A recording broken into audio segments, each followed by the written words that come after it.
అట్లా అట్లా అట్లా అట్లా సాయంత్రం అయిపోయింది. మా నాన్నోళ్ళకి ఎవరో చెప్పారు పలానా ఆయన వచ్చున్నారని. వాళ్ళు ఇంకా వండకుండా చేలో వెంటనే వచ్చేసారనమాట.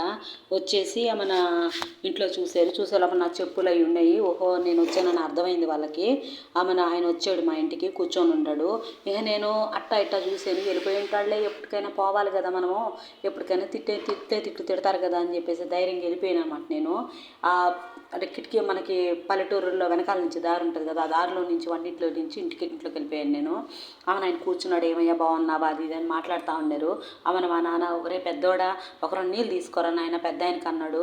ఇక నా ఎట్లా చెప్పాలంటే నా పరిస్థితి కుడితిలో పడ్డ ఎలకలాగా అయిపోయింది అనమాట. సరే అని చెప్పి ఏదైతే అదైందని చెప్పి నీళ్ళు తీసుకొని వెళ్ళి ఇచ్చాను. ఆయన నిజంగా నన్ను అక్కడ చూడంగానే ఆయన మొహం చూడాలి, షాక్ ఆయన మొహంలోను. అంతే నీళ్ళు తీసుకొని తాగి, అయ్యా అమ్మాయి మీ అమ్మాయి అని అడిగాడు. అవును అన్నాడు. అయ్యా నాయన ఎలాంటి బిడ్డను కన్నావయ్యా అన్నాడు. ఇంకంతే మా నాన్న నేను ఏదో పెద్ద తప్పు చేశానని చెప్పి నన్ను ఉరిని చూశాడు మా నాన్న. అమ్మనా ఏం చేసిందని సీరియస్గా అడిగాడు మా నాన్న. ఏం చేసింది ఏంటయ్యా, నన్ను బస్సులో కూర్చొని ఇచ్చిందా మీ అమ్మాయి ప్రశాంతంగాను? ఒకటే ఎక్కిరిస్తూ ఉంది ఎక్కిరించకుండా పోయేటప్పుడు కన్ను కొట్టేసిపోయింది, మళ్ళీ చేయి మీద తట్టేసిపోయింది నన్ను.